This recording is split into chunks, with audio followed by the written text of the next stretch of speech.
जब बजट पेश हुआ उसके बाद बाजार में सिर्फ एक ही चर्चा गर्म है, वो ये है कि सरकार ने मध्यम वर्ग को एक बड़ी छूट दे दी है। जिन लोगों की आय 12 लाख तक है उनको इनकम टैक्स की ब्रैकेट से बिल्कुल बाहर कर दिया है।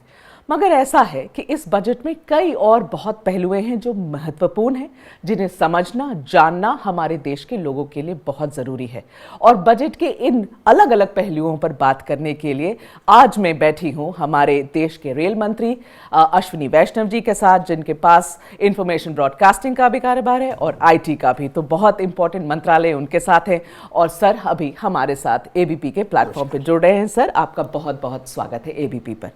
सबसे पहला सवाल, आप कैसे बजट देखते हैं? आम आदमी तो बहुत खुश है, मंत्री जी आप बताइए, क्योंकि सिर्फ एक ही बात नहीं है। आखिरी में निर्मला जी ने वो कहा कि हम इतनी बड़ी छूट दे रहे हैं इनकम टैक्स में, बहुत ही पॉपुलिस्ट अनाउंसमेंट है वो, लेकिन बहुत सारी चीजें और भी है इस बजट में। आप कैसे देखते हैं इसे? ये बजट ड्रीम बजट है। एक ऐसा बजट है जिस बजट में भविष्य के ग्रोथ का फाउंडेशन भी है, आज की ज़रूरतों के हिसाब से रिलीफ जो चाहिए वो रिलीफ भी है, टेक्नोलॉजी के बारे में भी बहुत क्लियर एक थॉट प्रोसेस है, रिफॉर्म्स के बारे में बहुत एक क्लैरिटी माननीय वित्त मंत्री जी ने दी है, एक बहुत ही क्लियर फाउंडेशन जो विकसित भारत की तरफ लेके जाने वाला है, वैसा ये ड्रीम बजट है।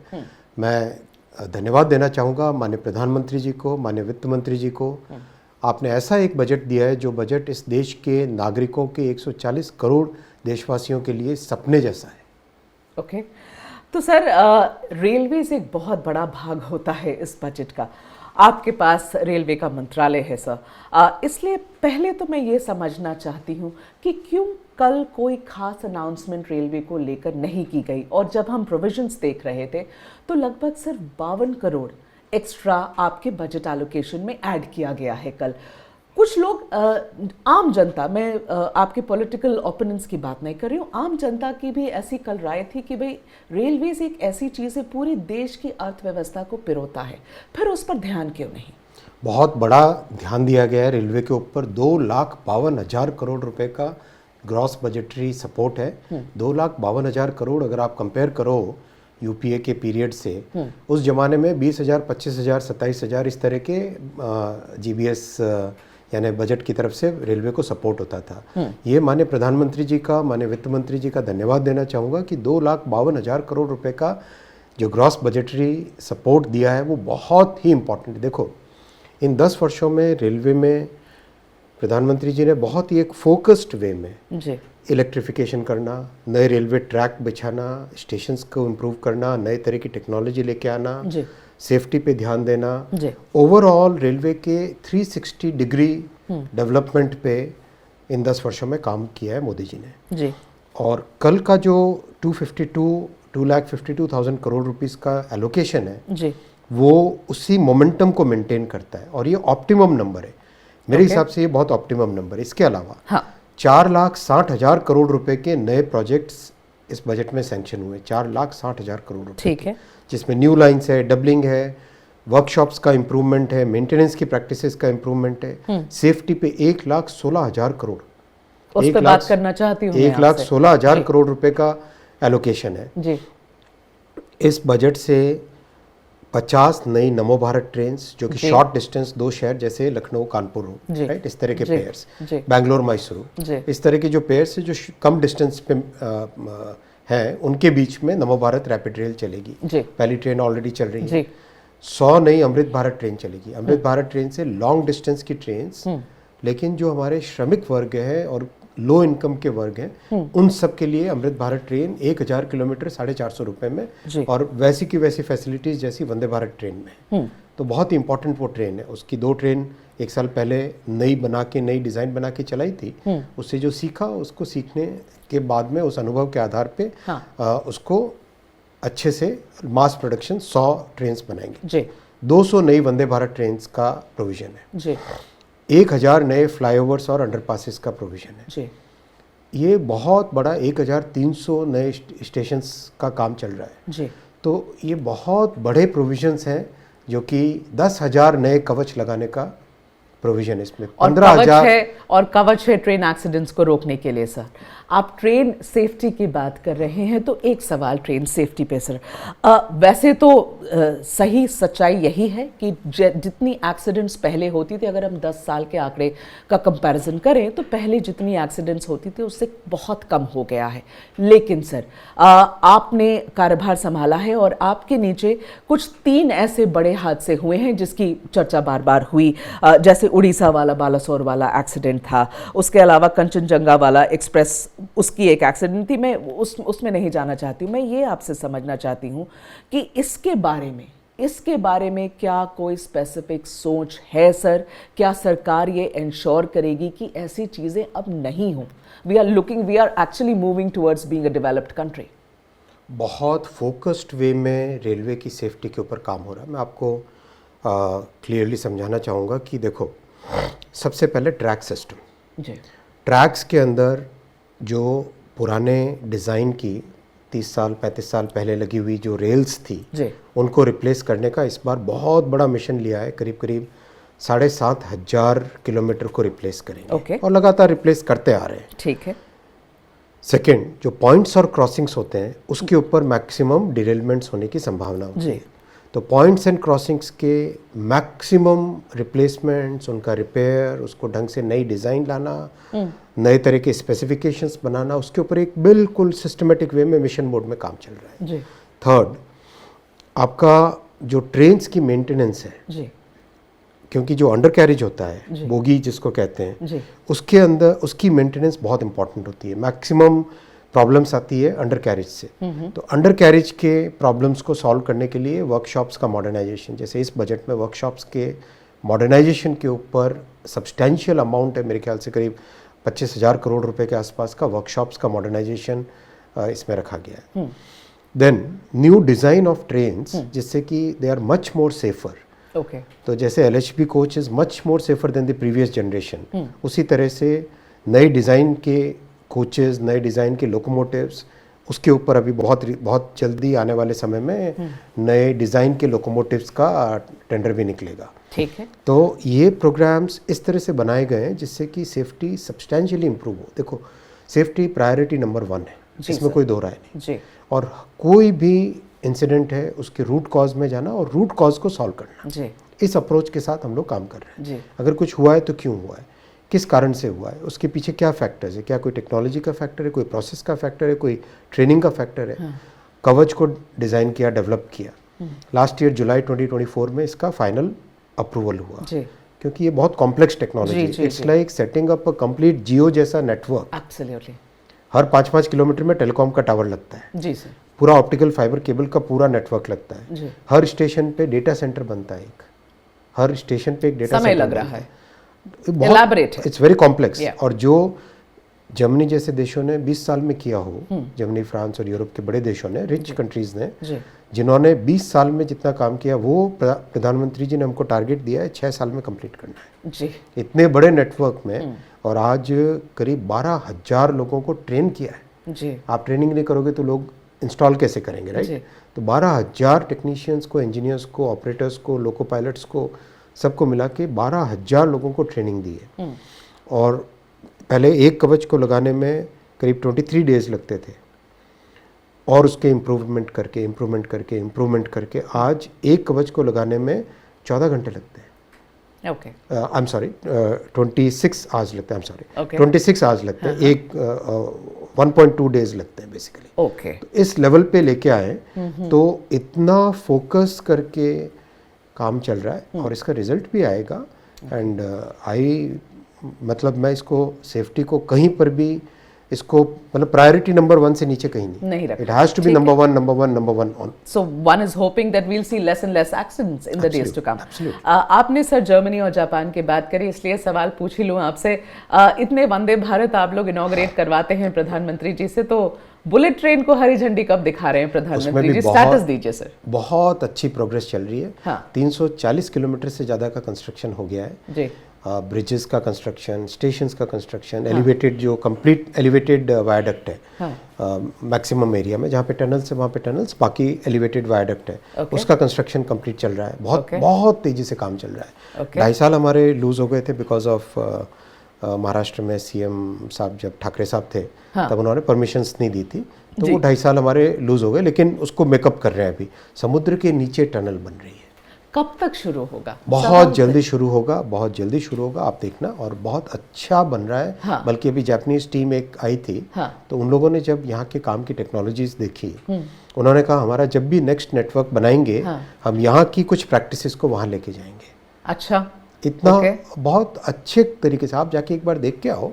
It's really worth going and so there you know sir, कुछ स्पेकुलेशंस ऐसी भी थी, क्योंकि देरी हो रही है, स्पेकुलेशंस ऐसी भी थी कि वंदे भारत में ही से किसी ट्रेन की स्पीड को इंक्रीज करके बुलेट में चलाएंगे। नहीं, ऐसा कुछ नहीं कर रहे हैं आप लोग। Mumbai Ahmedabad high speed rail जी जापानीज शिंकानसेन टेक्नोलॉजी पे चल रही है, उसी टेक्नोलॉजी पे बन रही है जी। और जापान का बहुत बड़ा कोऑपरेशन इसमें है, जापान का बहुत बड़ा सपोर्ट है इस प्रोजेक्ट को डिज़ाइन करने में, बनाने में, कंस्ट्रक्शन में, टेस्टिंग में, ट्रायल में, हर चीज़ में जापानीज सपोर्ट बहुत अच्छा है। उनकी जो लेटेस्ट ट्रेन है, उनकी जो सबसे लेटेस्ट ट्रेन है, उस ट्रेन को वो लोग इसमें चलाना चाहते हैं, which is what we also admire कि बहुत अच्छी बात है ये। और दिस ऑल्सो शोज कि how the world today looks at India. Correct. एक जमाना था जिसमें world used to look at India as कि हमारा प्रीवियस जनरेशन की टेक्नोलॉजी है। यहाँ पे Japanese want to give the latest generation. The latest technology will come to India. जब भी आएगी तो वो जापानीज लेटेस्ट टेक्नोलॉजी के साथ ही आएगी। लेकिन आप 2 साल 3 साल 4 साल कुछ भी बता पाए जनता को कि कब? बहुत जल्दी मैं आपको बताता बहुत जल्दी, पर मैं नंबर नहीं लगा पा रही हूँ। काम आपके सामने है, मोदी जी का काम दिखाई दे रहा है, आप काम जाके देख के आइए जी, किस तेजी से काम चल रहा है जी। रेल मंत्री हैं सर आप, आम जनता के लिए इस बजट में और रेलवेज के लिए जो बजटरी एलोकेशंस किए गए हैं, आम जनता के लिए क्या है, आप क्या कहेंगे? बहुत सारी नई तरह की ट्रेन की फैसिलिटीज जी, स्टेशंस का डेवलपमेंट, बहुत नई trains, better trains, better safety, better cleanliness. आप देखो स्टेशंस सिग्निफिकेंटली क्लीनर है आज compare to 10 years ago। Safety पे सिग्निफिकेंट फोकस है, पैसेंजर एमिनिटीज पे सिग्निफिकेंट फोकस है, हर तरीके से फोकस इस तरह का है कि आज पैसेंजर्स एक डिग्निफाइड ट्रैवल ढंग से कर सके। और डिमांड बहुत ज़्यादा है, फिर भी कैसे उस डिमांड को मीट करना। फिर आप देखो पिछले छठ वाले सीजन में record number of special train चलाई, अभी महाकुंभ में record number of special train चल रही, 13,000 ट्रेन चल रही। मौनी अमावस्या के दिन तो मतलब मेरे ख्याल से उस दिन 380 के आसपास ट्रेन चली।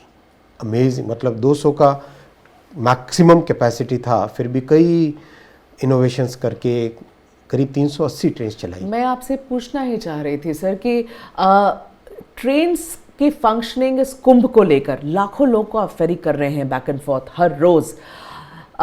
एक समय था 2013, अगर मुझे सही याद है, स्टेशन पर इलाहाबाद, उस अब प्रयागराज कहते हैं, इलाहाबाद स्टेशन पर भगदड़ हुई थी, लोग मर गए थे। लेकिन इस बार कहीं और इश्यूज हो रहे हैं, लेकिन ट्रेन की फंक्शनिंग बहुत स्मूथ है। क्या अलग कर रहे हैं इस बार आप लोग? बहुत फोकस्ड वे में काम हो रहा है, बहुत फोकस्ड वे में काम हो रहा है। अगर आप वॉर रूम जाके देखेंगे यहाँ पर, आपको आश्चर्य होगा किस तरह से पैसेंजर्स को होल्डिंग एरियाज में, 1 होल्डिंग, 2 होल्डिंग, 3 होल्डिंग एरियाज में सेग्रीगेट किस तरह से किया जा रहा है, किस तरह से प्रॉपर्ली उनको ट्रीट किया जा रहा है। बहुत अच्छे तरीके फैसिलिटीज़ बाहर दी जा रही है, जैसे कि प्लेटफॉर्म पे आने से पहले उनका अच्छे से उनको टाइम मिल जाए और गाड़ी आए तब प्लेटफॉर्म पे आए। और वॉर रूम टेक्नोलॉजी का उपयोग, AI का उपयोग बहुत मैसिव तरीके से हो रहा है इसमें। बहुत ही एक अच्छे तरीके से इसमें काम हुआ है। और वॉर रूम इज़ ऑपरेटिंग 24/7। 3:30 बजे रात में भी वॉर रूम में जाके आप चेक कर सकते हैं। और अब तो हम लोग, हमारी तो ड्यूटी हम लोग तो करते ही हैं, लेकिन आप भी जाके चेक कर सकते हैं। इस तरह से है कि मतलब पैसेंजर्स का फीडबैक भी हम ले रहे हैं कंटिन्यूसली और उसमें इम्प्रूवमेंट भी आ रहा है और एक सेटिस्फाइंग एक्सपीरियंस है, आई वुड से। जनता के लिए एक सवाल सर आपसे, देखिए ऐसा है सर कि दशकों से ये चलता चला आ रहा है। ये ऐसा नहीं कि आप जब मंत्री बने तो प्रॉब्लम आई, दशकों से ये इशू है रेलवेज को लेकर के। आप टिकट कटाने जाओ तो या तो आप वेटिंग लिस्ट में रहते हो या आप RAC में रहते हो, मतलब you can not be absolutely sure कि भाई आपने टिकट कटाई रेलवेज की तो भाई आपको कंफर्म टिकट मिल ही जाएगी। और ये मतलब ऐसा हो जाता है कि आपने टिकट कटाई, इट्स अ पेन, फिर आप ढूंढो किसी को जुगाड़ करो कोई कंफर्म कर दे। ये मतलब हर समय का प्रॉब्लम है और ये खत्म ही नहीं होता है। लोगों को इससे निजात चाहिए। मतलब पीपल, हम अगर एयरलाइन की टिकट कटाते हैं तो मुझे पता है मेरी टिकट कट गई है। इसमें आप पूरे मैटर को डिमांड और सप्लाई के हिसाब से समझो जी। बहुत लंबे टाइम तक रेलवे में कोई इन्वेस्टमेंट नहीं किया जी। आप 1950 से लेके 1990 तक का एक पीरियड देखो, 1990 से लेके 2014 तक का एक पीरियड देखो जी। शुरुआत वाले पीरियड में रेलवे पे फोकस था। उसके बाद में एक सिग्निफिकेंट पीरियड आया जिसमें रेलवे के ऊपर कोई फोकस नहीं रहा, 1970s से लेके 1990 तक। फिर रेलवे पे थोड़ा फोकस वापस आया और 2014 से रियल इन्वेस्टमेंट्स चालू हुए। आप 2014 से पहले के अगर इन्वेस्टमेंट कैपेक्स जो रेलवे का होता था वो देखोगे तो 20-22 हज़ार, 25 हज़ार, 35 हज़ार करोड़ मैक्सिमम कैपेक्स। देखो railway is capex intensive sector, आपको बहुत इन्वेस्टमेंट करना पड़ता है। ट्रैक्स बनाने, हाईवे में आपने सड़क बनाई, उसके बाद में आगे का जितना कुछ भी है, ट्रक है तो ट्रक प्राइवेट सेक्टर लेके आता है, कार है तो कार प्राइवेट सेक्टर लेके आती है, राइट। और हाईवे में लाइटिंग नहीं करनी पड़ती, कोई इलेक्ट्रिफिकेशन नहीं करना पड़ता, राइट। रेलवे में वंस यू ले द ट्रैक्स, उसके बाद में आपको ट्रेन के ऊपर भी कैपेक्स करना पड़ेगा, ओवरहेड इलेक्ट्रिफिकेशन पे भी कैपेक्स करना पड़ेगा, सिग्नलिंग सिस्टम पे भी, स्टेशन पे भी, हर चीज़ पे कैपेक्स करना पड़ता है, राइट। तो बहुत कैपिटल इंटेंसिव सेक्टर है और इम्पॉर्टेंट इसलिए है, cost of transportation by railways is 1/3 the cost of transportation by highway. Okay. Carbon emissions by railway is 95% less compared to highway carbon emissions. That is fine. इसीलिए कई देशों ने एक लंबे टाइम तक रेलवे में मैसिव इन्वेस्टमेंट किया, जो हमारे यहाँ नहीं हुआ। मोदी जी से पहले इन्वेस्टमेंट्स नहीं हुए। कांग्रेस की सरकार ने इन्वेस्टमेंट नहीं की। जब इन्वेस्टमेंट नहीं हुए तो क्या हुआ कि जो कैपेसिटी बढ़नी चाहिए थी पॉपुलेशन के हिसाब से, वो कैपेसिटी नहीं बढ़ी। अब मोदी जी ने बढ़ाई, तो आप देखो 10 साल का काम देखो, 35,000 किलोमीटर्स नए railway track, which is equal to the railway network of Germany. Germany के रेलवे नेटवर्क के बराबर इन 10 वर्षों में, 10.5 वर्षों में मोदी जी ने नए रेलवे ट्रैक स्थापित किए। 45,000 किलोमीटर्स का रेलवे इलेक्ट्रिफिकेशन। आज़ादी 2014 से पहले के 60 साल में 20,000, राइट। तो ये काम अगर मोदी जी से पहले की सरकारें करती तो ये प्रॉब्लम नहीं आती। लेकिन अभी भी सुनो, अभी भी जितना इन्वेस्टमेंट हो रहा है, जिस तरह से एक्सपेंशन हो रहा है, और ये मोमेंटम चला रहेगा, तो अगले 5-6 वर्षों में सिचुएशन मच बेटर। आप ये कह रहे हैं, मच बेटर होगी। मंत्री जी, आप ये कह रहे हैं कि अगले 5-6 सालों में कम से कम हमें ये कतार में जो हम वेटिंग लिस्ट में लगे रहते हैं, सिग्निफिकेंट इंप्रूव होगा। ठीक है सर, अब मैं आपके AI मिशन पे आना चाहती हूँ। आपने हाल में ही अपना इंडिया AI मिशन अनाउंस किया है। लक्ष्य है सरकार का कि अगले 6 महीने में आप अपना चैटबॉट बनाएंगे।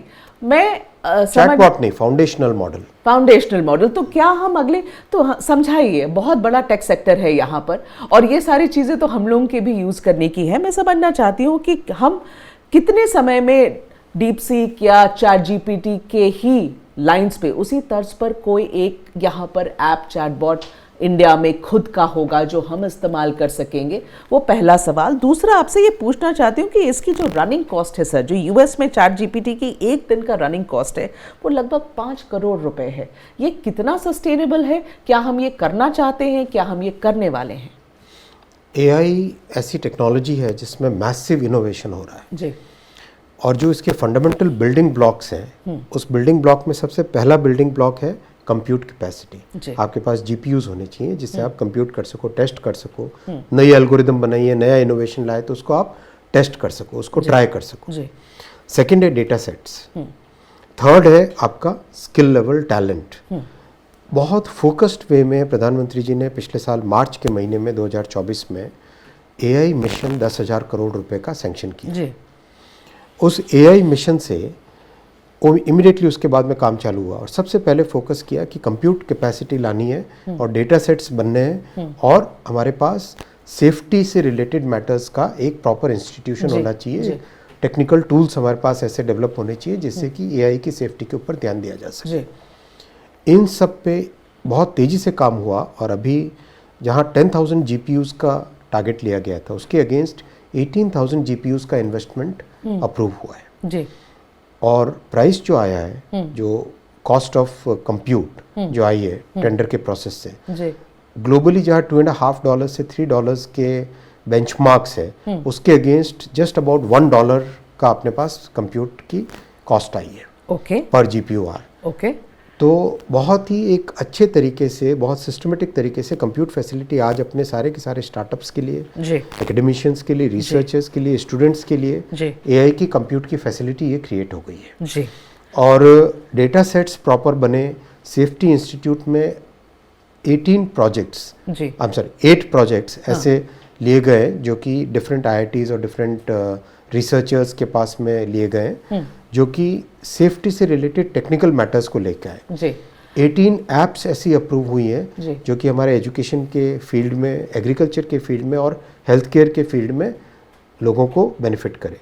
सर, डेटा सेफ्टी की बात जब हम करते हैं, डेटा प्रोटेक्शन की बात करते हैं, अभी जैसे डीप सीक है यहाँ चल रहा है और वो काफ़ी उसमें ऐसा डर जताया जा रहा है कि भाई हमारे डेटा, और जिसपे सरकार ने भी खुलकर कुछ कहा नहीं है, रादर एक्सेप्ट ही किया है कि शायद यहाँ से डेटा लीक हो रही है उनके सर्वर। आप कह रहे हैं कि हम इंडियन सर्वर्स पर होस्ट करेंगे और तब प्रोटेक्टेड रहेगा हमारा डेटा, लेकिन क्या अभी हमारा डेटा अनसेफ है? डीप सीक को टेक्निकल एक्सपर्ट्स बहुत डिटेल में जांच कर रहे हैं, भारत में और भारत के बाहर भी जी, क्योंकि एक नया इनोवेशन आया है। इनोवेशन की अपनी वैल्यू है, साथ में जो रिस्क्स है उनको भी ध्यान रखना चाहिए। हाँ। तो इसका इवैल्यूएशन सारे टेक्निकल एक्सपर्ट्स अभी कर रहे हैं देश भर में, दुनिया भर में जी। इवैल्यूएशन के आधार पे इमीडिएट जो फर्स्ट रिकमेंडेशन आया एक्सपर्ट्स की तरफ से वो ये आया कि इसका MIT का जो लाइसेंस मैकेनिज्म है वो यूज़ करके आप इंडियन सर्वर्स पे उसको होस्ट करो। ये कब तक करेंगे? ये इस पे काम ऑलरेडी चालू हो गया है, इसका काम ऑलरेडी चालू हो गया है। अब साथ ही साथ इसके अलावा टेक्निकल एक्सपर्ट्स जो रिकमेंड करेंगे उसके हिसाब से डीप सीक के ऊपर जो भी फाइनल एक्सपर्ट्स के रिकमेंडेशन के बेसिस पे होगा, because it's a very technical subject, right? ठीक है, तो उसके हिसाब से चलेगा। ठीक है, मेरा आखिरी 2 सवाल सर, मैं रैप अप करूंगी इंटरव्यू। एक तो मैं ये जानना चाहती हूँ कि sir, you led the delegation, the Indian delegation to Davos.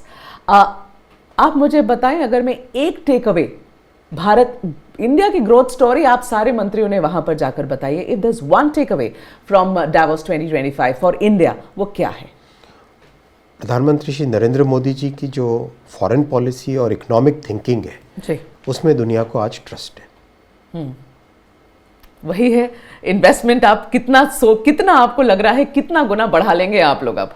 Definitely Bharat को एक ट्रस्टेड कंट्री की तरह दुनिया देख रही है आज, और लोग यहाँ पर मैन्युफैक्चरिंग के लिए आना चाहते हैं, इनोवेशन के लिए आना चाहते हैं, हीलिंग के लिए आना चाहते हैं, हर तरीके से टूरिज्म के लिए आना चाहते हैं। हमारे investment has taken a hit sir, foreign direct investment has taken a hit in the last few years. आपको लगता है कि सिचुएशन ठीक होगी? आज देखो वो भी बढ़ेगा, FDI भी बढ़ेगा, और साथ ही साथ आज भारत की इकोनॉमी 324 लाख करोड़ रुपए की इकोनॉमी है। जिस रेट से भारत की इकोनॉमी ग्रो हो रही है, कंसिस्टेंट रेट से ग्रो हो रही है जी, बहुत जल्दी hopefully by 4th quarter of coming financial year we would have crossed 4 trillion mark and we would have surpassed maybe Japan.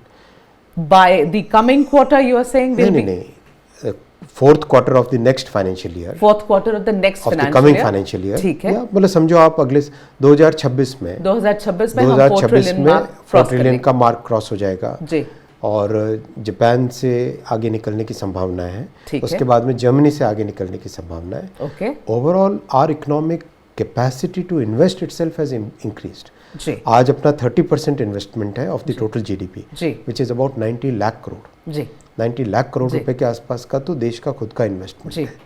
तो ये बहुत एक सब्सटेंशियल पाथ पे प्रधानमंत्री, देखो आप प्रधानमंत्री जी की इकोनॉमिक थिंकिंग को अगर आप अंडरस्टैंड करो, पहले 5 साल इकोनॉमी को ऐसी कंडीशन से लेके आए जो बहुत ही नाजुक अवस्था थी। बैंकिंग सेक्टर की जो कंडीशन थी, हाउसिंग में जिस तरह के स्कैम्स चल रहे थे, चिट फंड्स वगैरह वगैरह वगैरह, जिस तरह की प्रॉब्लम्स थी, उसको एक तरीके से एक एक करके सॉल्व करना जी। सॉल्व करके लेके आए। 2019 के बाद में प्रधानमंत्री जी की सेकंड टर्म में, मोदी जी की सेकंड टर्म में उन्होंने ग्रोथ पे बहुत बड़ा इम्पिटस दिया, इन्वेस्टमेंट लेड ग्रोथ। जी। जब कोविड के बाद में सारी दुनिया कहती थी कि print and distribute, helicopter money, even Nobel laureates used to say this, वहाँ पे प्रधानमंत्री जी ने बहुत सोचे समझे तरीके से फोकस्ड वे में relief plus long term growth के लिए टेक्नोलॉजी का बेस बनाना, इन्वेस्टमेंट का बेस बनाना, इंफ्रास्ट्रक्चर का बेस बनाना, और इंफ्रास्ट्रक्चर में भी सोशल, डिजिटल और फिजिकल तीनों, केवल फिजिकल नहीं, सोशल, डिजिटल और फिजिकल तीनों, उस पर बहुत ध्यान देके ग्रोथ को लेके आए। ठीक है। अब आप इस टर्म में आप देख रहे हो पीएम साहब ने नया लीवर ग्रोथ का चालू किया, मैन्युफैक्चरिंग का। मेक इन इंडिया स्टार्ट हुआ था, उससे बहुत इंप्रूवमेंट आया और इस बार मिशन ऑन मैन्युफैक्चरिंग उन्होंने अनाउंस किया है। तो टेक्नोलॉजी के बेस के साथ मैन्युफैक्चरिंग की growth, investment physical, social, digital infrastructure में, deregulation, simplification of the laws, ये एक बहुत क्लियरली थॉट थ्रू पीएम साहब की इकोनॉमिक थिंकिंग है, लॉन्ग विजन है, बहुत अच्छा विजन है, which will take us to विकसित भारत बाय 2047। मेरा आखिरी सवाल सर आपसे, दिल्ली चुनाव है बस कुछ दिनों में, देखिए आप लोगों ने कल जो अनाउंस किया है बजट में, उसके बाद विपक्ष एक ही बात कह रहा है कि ये तो हमारी वजह से हुआ, दबाव तो हमने डाला था, इसीलिए हमने दबाव डाल के 10 लाख तक टैक्स फ्री मांगा था, ये इतने दबाव में आ गए कि इन्होंने 12 लाख तक टैक्स फ्री कर दिया। कैसे जवाब देंगे उसका? वो कह रहे हैं कि उनकी वजह से किया है, आप डर के कर रहे हैं ये सब। वो थोड़ा सा अपनी वजह से यमुना जी को साफ कर ले, थोड़ा सा अपनी वजह से सड़कें ठीक बना ले, थोड़ा सा अपनी वजह से पानी की सप्लाई ठीक कर दे। देखो ऐसा है कि आज विपक्ष के पास कहने को कुछ नहीं है। मोदी जी का काम स्वयं अपने आप में लोगों के सामने दिखाई दे रहा है, बोल रहा है, तो अब उनके पास है कुछ नहीं तो कुछ तो बोलेंगे विपक्ष। ये बजट अनाउंसमेंट के बाद कॉन्फिडेंस है कि दिल्ली जीत रहे हैं आप लोग? दिल्ली की जनता ने पहले ही तय कर चुका है, दिल्ली की जनता ने तय कर लिया है कि वो आपदा से मुक्त होना चाहते हैं। आपदा से मुक्त होना चाहते हैं। सर बस जाते जाते एक आखिरी सवाल आपसे लेना चाहती हूँ, आपके अंदर एक बड़ा आईटी सेक्टर है, बहुत सारे लोग इस देश के उसमें काम करते हैं। एक स्टेटमेंट आया था एल&टी चेयरमैन से, 90 hour working for every week, वो एक पूरा कॉन्सेप्ट आया था कि भाई क्या करेंगे, सैटरडे संडे भी आप काम करें। You as the minister and you have too many people working in your department under you across the country, आपका what is your take on that? नहीं, मैं इसमें कोई कमेंट नहीं करना चाहता। देखो सबका अपना अपना चॉइस होता है, पर्सनल कितनी मेहनत करें, जितनी मेहनत करें अच्छा है, और हर तरह से अपने समाज में कंट्रीब्यूशन भी करें, फैमिली के प्रति भी ध्यान दें, वो सब होना चाहिए। फैमिली के प्रति ध्यान देना चाहिए, इसमें मैं कोई कमेंट नहीं करना चाहता। Right sir, thank you for your time, really thank you for joining us, thank you.